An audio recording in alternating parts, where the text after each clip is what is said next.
So welcome to our talk about RGW S3 features and the limitations thereof. There's a quick content slide that's mostly for the people having these presentations later on. We're going to cover all this material here. Hi, I'm Robin. I now work for DigitalOcean. Doesn't matter too much. And I'm Ali. I work for Red Hat. I started working on Ceph when I worked at CohortFS in 2015. The CohortFS team joined Red Hat, and I've been working on the RGW since then, and I'm the maintainer of S3, the S3 test repository that Ceph has. So, like I did last year, first of all, I want to do a quick recap of the various parts of terminology, such that we are clear in this. When I say S3, I'm going to be talking about what the protocol is. When I say the specification, I mean the specific API specification doc that AWS publishes, as this is the REST spec for calling S3. I will say AWS is an abbreviation for their S3 service. RGW means the Ceph S3 service, and that pretty much covers it. Yeah, you flip him? Let's come back this side here. So Amazon publishes their spec. They don't version it. They change it underneath things, sometimes for the better, sometimes for the worse. If you ever run into a much more detailed change list of it than the abbreviated one they publish, it would be fantastic if somebody could send that out. I've been asking them for a detailed change list for a very long time. So we break down what S3 is into basically three pillars. It has, first of all, how things are stored, primarily the objects, and then how you access them, and lastly, things you can do to groups of them. For examples here, for the objects, yeah, next slide. For example, the objects themselves have ACLs as a property. They have expirations on the objects themselves. They may have encryption. For access to it, they have AWS has an accelerate service, cores, object policies, and other factors. The services themselves, this is where RGW starts to fall down. They have nice things like S3 inventory, and analytics, and lifecycle. So now what are the parts we have? This is a repeater of my slide from last year's talk, showing the parts that Luminous has. The underlined portions are those that were added in that release.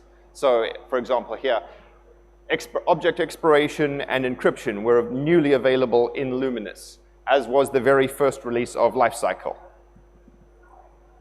In Mimic, which was now added after Luminous, the only real things we got here were tagging and object policies. And then AWS, as they say, as they release more changes as well. And so I dropped the other things so we can easily see here. They added new object locking functionality for legal retention, and they changed how some things work. They changed a tiny fragment of ACLs such that you could no longer specify ACLs in one way. They had more region-specific behavior. In more recent things, it was in the news that they were wanted to turn off path-style access to buckets. And then they rolled some of that back because there was too much of an outcry about it. They do add more features as well. They added select and batch queries to do more things across many objects. And Nautilus was also released in this time frame, and Nautilus finally got storage classes for S3, as well as the first versions of bucket notifications. And RGW also has some very S3 very specific features that are not in AWS's implementations. Thanks to somebody recently, there is an append object functionality, which in no way matches AWS functionality, but is useful to some customers' work cases. It gained new authentication methods, and it gained its own variations of replication for both multi-site and cloud sync. Now I'll get into what S3 tests is. S3 tests is a test suite that the RGW developers maintain that tests. They can test any S3 interface to see if it complies with what the spec is. Some history about S3 tests is S3 test was written in 2011, and I imagine back when they wrote it, they went down whatever Amazon publicized as their spec and wrote test cases against that. But as S3 tests has evolved, the tests that have been added have matched the RGW's feature set and not AWS's feature set.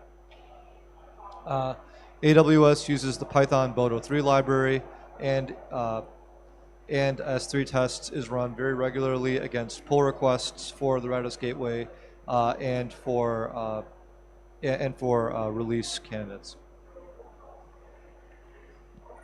There are also Go and Java test suites that cover a subset of what the Python S3 test suites cover. Those have been written by Ceph Outreachy interns. Joanna from Nairobi wrote started on the work, and Antonietta from Switzerland last year got it working in Teuthology and did a lot of the cleanup for the work as well. Joanna was in Uganda, not Nairobi.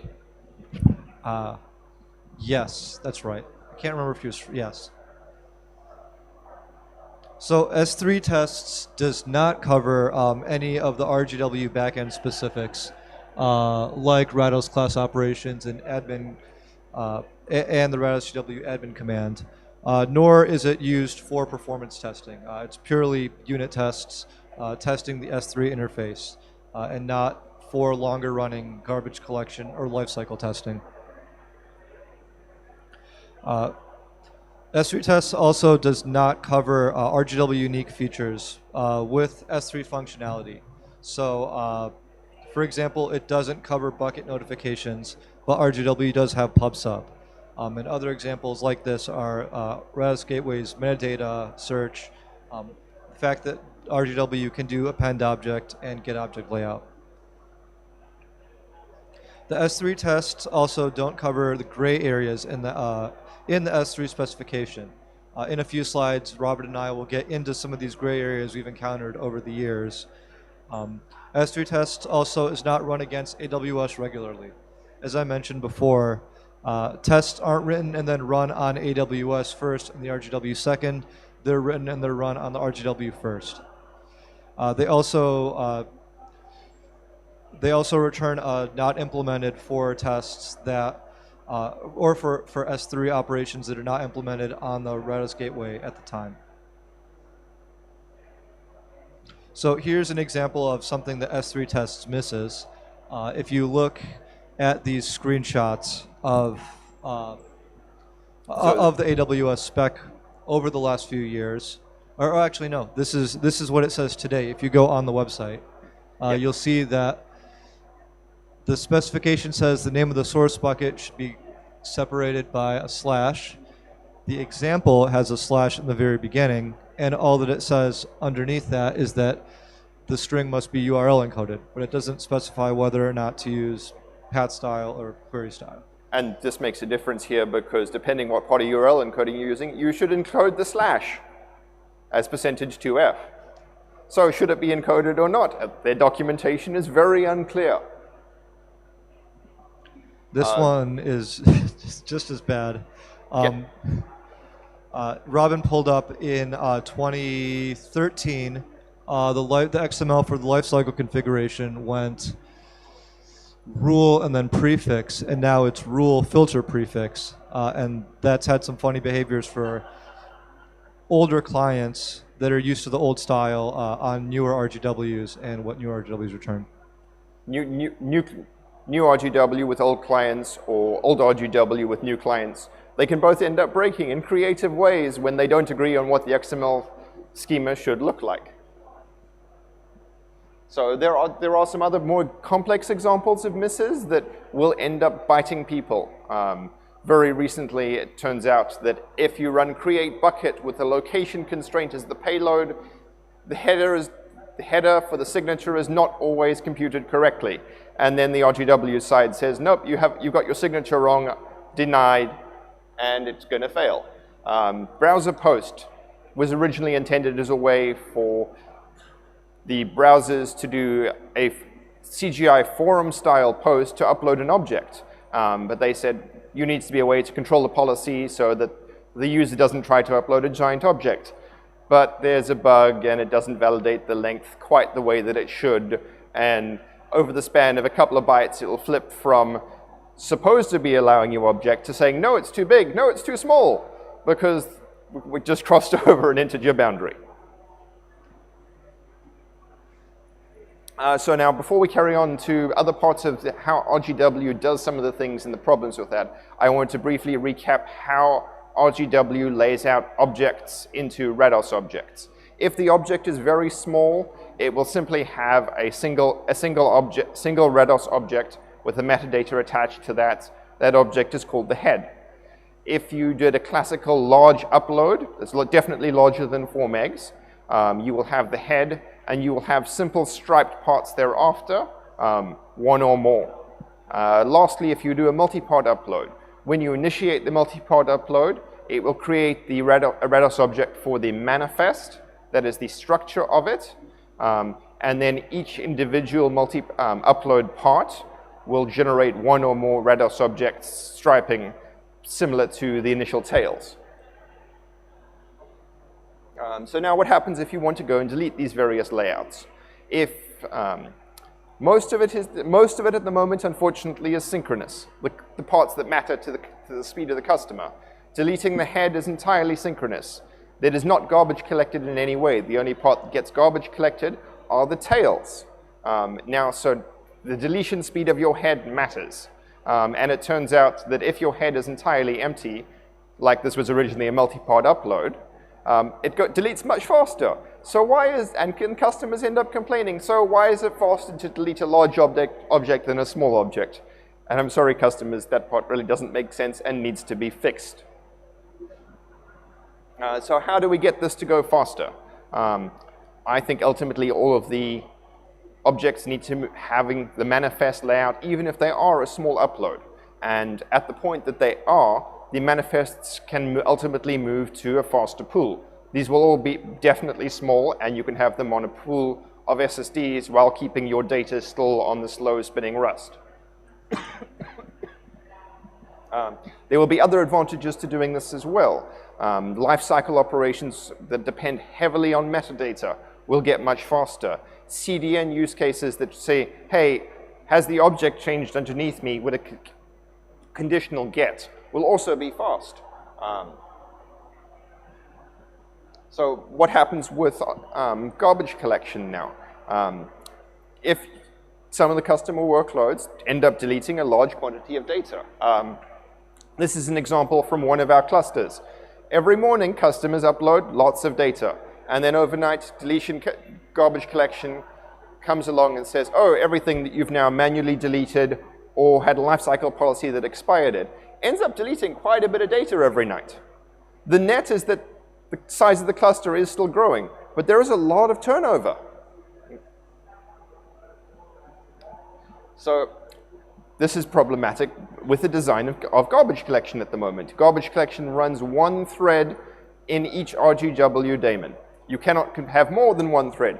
You could turn it off, but the only way of turning it off at the moment really requires restarting your RGW daemon or using some of the configuration knobs that were meant to control the speed of it, but they don't really do a good job. So this needs to end up being fixed for making garbage collection go better. But garbage collection is also, in its present design, really hard on the OSDs it hits. Some folks Flipkart showed me that garbage collection hurt their workload so much they put it on its own OSDs, just because it ends up slamming the SSDs that you have. The purple line here is just how much garbage collection reads its own OMAP data back. Incredible scans across all of it, and then it falls down if your SSDs get slow. So lastly, last part of garbage collection problems, there's no insight. How much stuff is left in garbage collection? You can't really tell. And the only way to figure it out at the moment is to do a same listing scan across the entire garbage collection OMAP pool. There's no, how fast is it going? I can't tell you, RGW doesn't export this data. So now onwards to lifecycle. In Nautilus and the upcoming Octopus stuff, big thank you to Yehuda for rewriting some of how lifecycle is done. The old code was much worse. The new stuff is definitely better. Unfortunately, a lot of people are not running it yet. So lifecycle in general, for those that don't know it, allows you to cover from the state or age of an object, possibly in a path prefix or with object tagging, do something to it at some point in the future. And how is this stored? There's the policy document is attached to the bucket, and when it's regularly processed, it has a series of state transitions that ideally it will transfer through every day if there's not too much lifecycle work to do. When it goes to do this, every time it scans the entire, for every rule in lifecycle, it scans the entire bucket index list. This is for every rule. Now your lifecycle policy could have, I think the limit's 256 rules at the moment. It's a configurable knob, but I think the default's 256. So it might scan your entire bucket 256 times. If your bucket has a lot of objects, this can be painfully slow. Last night we discussed how can we make this at least one scan instead of 256 scans. Yeah, we were discussing the other improvements here. Mimic made it faster by using unordered listing, and Nautilus got the nice cleanup work as well as class transitions. So problems with this, as we said, metadata accesses are expensive because they are stored with the head of the object at the moment. And moving that to something that's a different pool will speed up lifecycle tremendously. Ideally, it would lifecycle be able to process by hitting only the index and not having to even touch the metadata objects. I think that might be possible, but I'm not 100% certain. Large buckets, however, are still very expensive. Scanning them is expensive. Depending on the size of your bucket, it might be cheaper to instead maintain a secondary index per rule ordered by time, because you'd only have to consume things from the head of it when you were doing expiries, and only up to a certain point, and new objects would just be appended at the end. And much like garbage collection, because lifecycle borrowed its code from garbage collection to start with, there is no insight to how much lifecycle work is outstanding or even going on. You can hack around this, and we at DigitalOcean, we did put in a very messy patch that says, I want to do lifecycle on a single bucket at a time, because we had some customer buckets that had a lot of lifecycle work to do. So we ended up spinning up some things just to do lifecycle for that one customer's data so it could be deleted. But it's still dependent on deletion performance. So now we move on to, if we're going to make further changes in the lifecycle, how do we even test this reliably? Yeah, and going back to this, two areas that RGW testing does need to improve on is, number one, mismatching RGW and OSD versions, and this is something that happens quite often during upgrades, both at the RGW and OSD version in a single upgrade, for example, in a very large cluster, or if you have a multi-site configuration and you are running an older version of ceph in one cluster and a newer version of ceph in another. Some of the longer running effects of that aren't very thoroughly tested. Also, there does need to be more testing of GC, NLC, and other persistent background processes.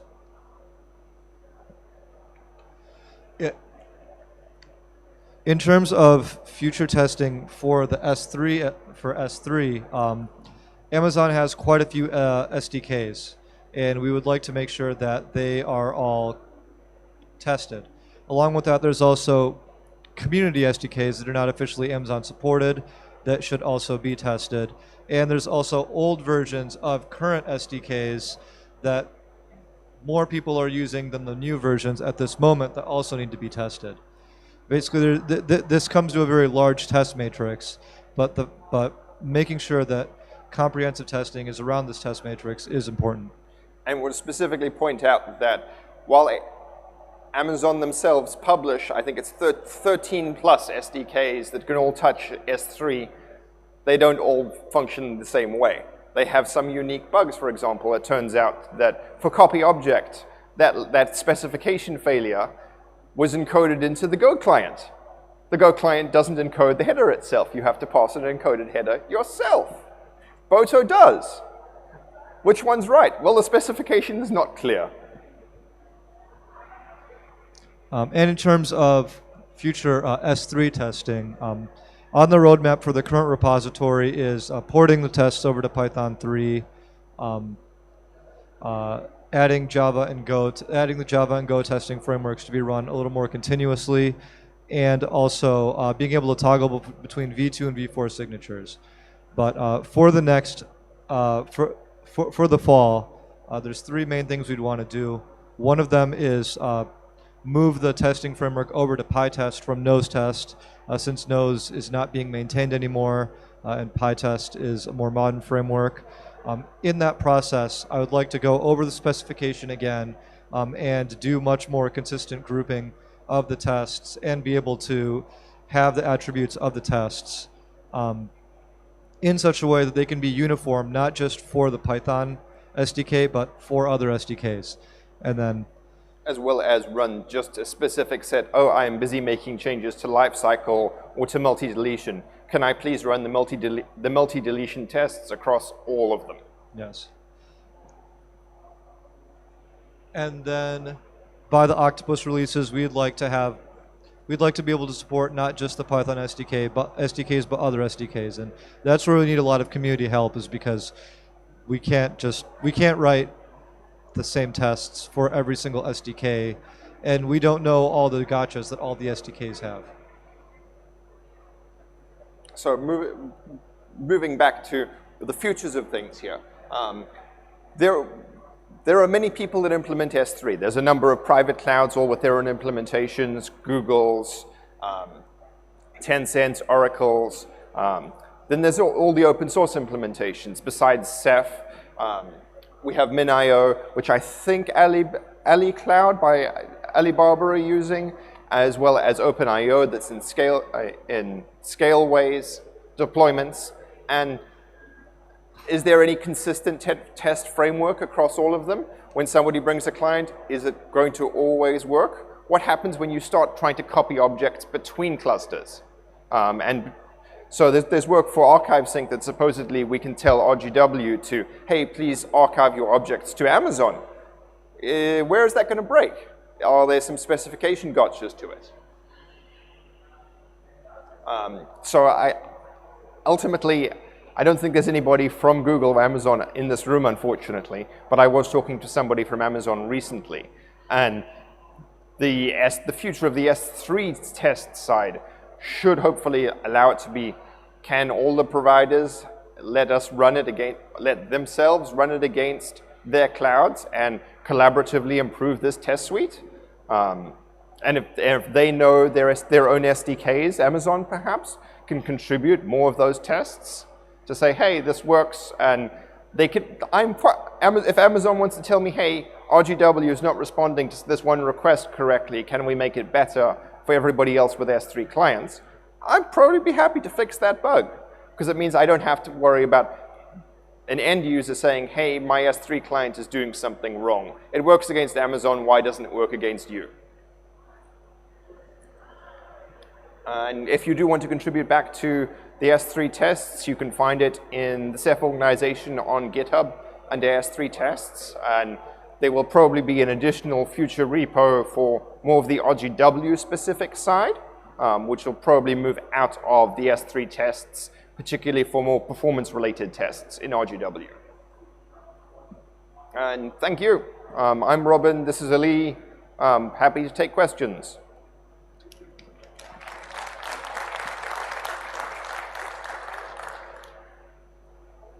Anyone? Questions?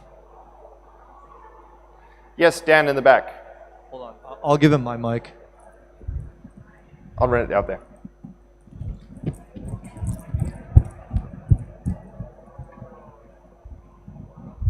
So I have a question about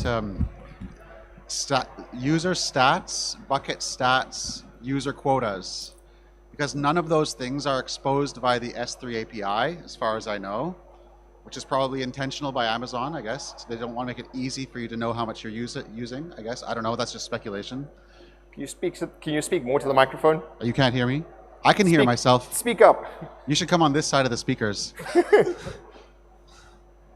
Yeah, I think that's the problem. So you can't hear? Speak up. Repeat the question. It's very loud. Yeah. Come. It's because you're on that side of the speakers.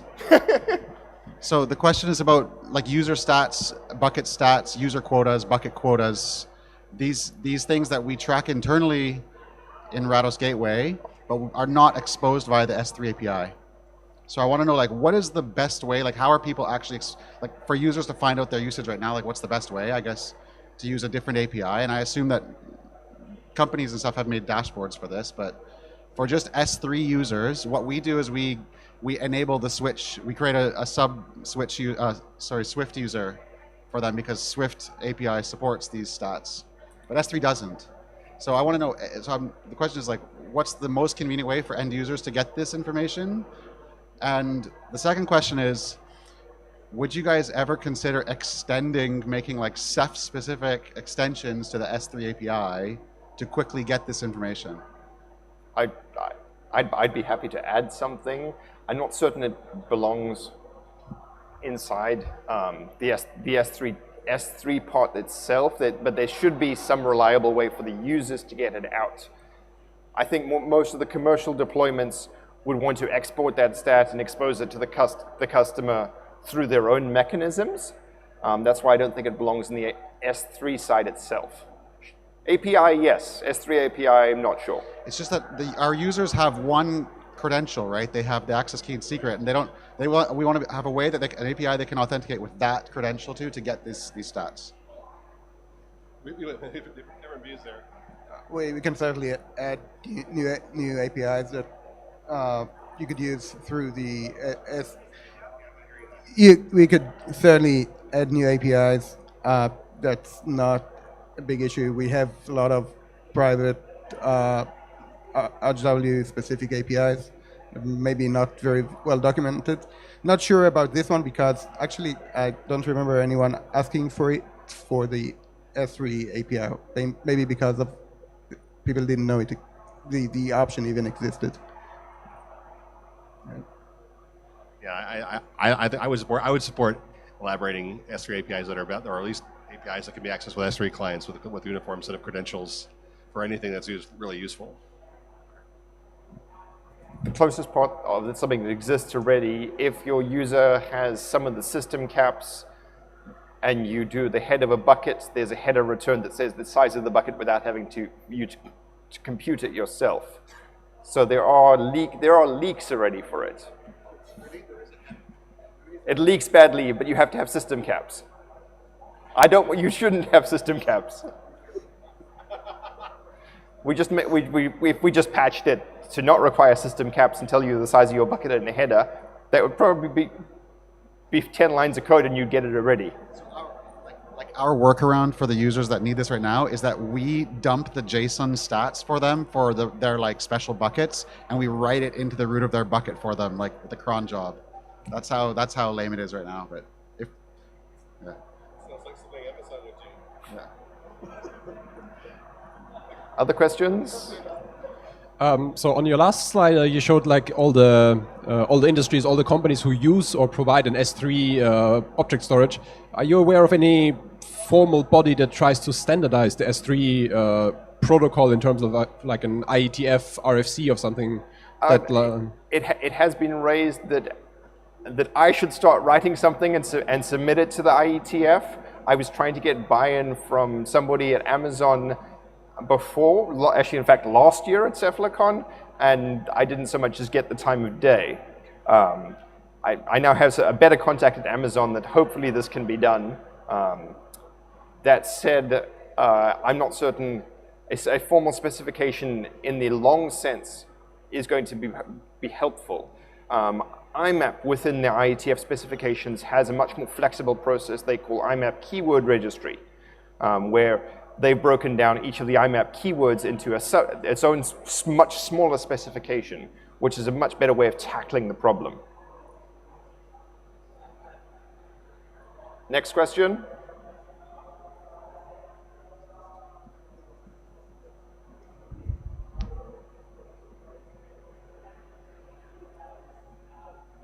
Come. So in the beginning you mentioned quickly the new authentication protocols like OAuth and STS. How far is this work along? Because I couldn't find any documentation on that part. It's only written in the release notes, and now I saw it on your slides. How do I actually use that? I will say I haven't used them myself other than briefly using the STS tests. So you'd have to ask, so did Matt write them? They're far along. There's a functionally complete prototype of an implementation using Keycloak as the IDP for Federation, and it supports OAuth 2 and OpenID Connect. And I think there's also documentation for almost all of it. But if you communicate with, reach out to us, I can get some email, or if you post to Ceph users, Preetha Srivastava or others who are working on it could post there.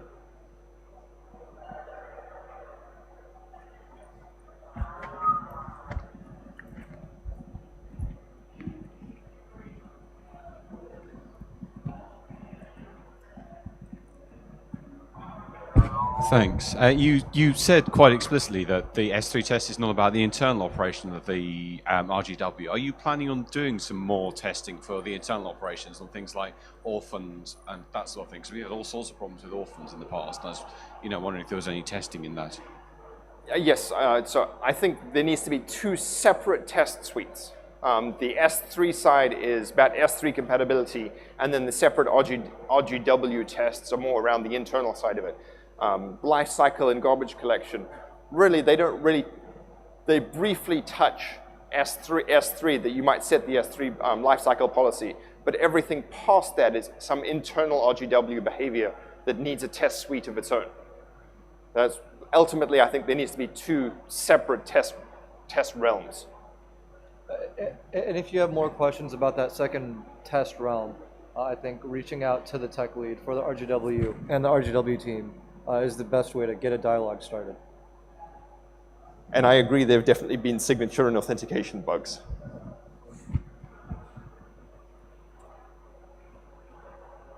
Any more? We'll bring a mic.